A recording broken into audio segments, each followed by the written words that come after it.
7 मे 2025 रोजी मुंबईतल्या काही भागांमध्ये मॉकड्रिलचा भाग म्हणून सायरनचा आवाज घुमला, पण शहरात प्रत्येकापर्यंत तो आवाज पोहोचला नाही. एकेकाळी मुंबईत 270हून अधिक सायरन होते, जे हवाई हल्ले, बॉम्बस्फोट, आपत्तीच्या वेळी लोकांना सावध करण्यासाठी 1960च्या दशकात बसवले गेले होते. बहुतांश वेळी सरकारी इमारतींच्या गच्चीवर हे सायरन्स बसवलेले होते.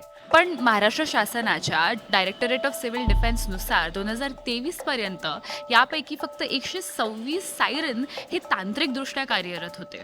तर मिड डेच्या अहवालानुसार यापैकी केवळ एकूण 40 सायरन ॲक्च्युली काम करत आहेत. 1971च्या युद्धानंतर काही काळ दररोज सकाळी 9 वाजता हे सायरन वाजायचे, पण 2005च्या महापुराने या पूर्ण यंत्रणेचं कंबरडं मोडलं. या पूर्ण सिस्टमला जोडणाऱ्या MTNLच्या तांब्याच्या तारा नष्ट झाल्या आणि या पूर्ण सायरन्सना केंद्रीय यंत्रणेशी जोडणारी व्यवस्था देखील नष्ट झाली. म्हणजे आता सुद्धा हे प्रत्येक सायरन स्वतंत्रपणे चालवावे लागतात.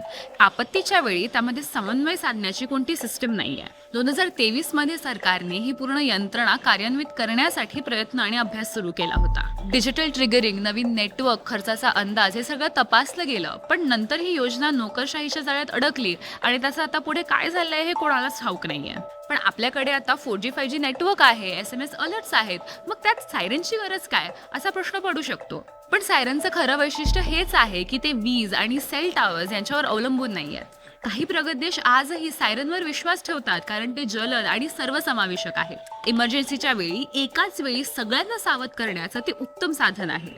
7 मे 2025चं मॉक ड्रिल हे फक्त औपचारिकता म्हणून बघितलं नाही पाहिजे. तो एक इशारा आहे सजगतेसाठी. आपली जुनी यंत्रणा दुरुस्त करायची वेळ आली आहे. आपत्ती, मग ती मानवनिर्मित असो किंवा नैसर्गिक, त्याची तयारी करणं म्हणजे घाबरणं नव्हं, तर ते जबाबदारी स्वीकारणं आहे.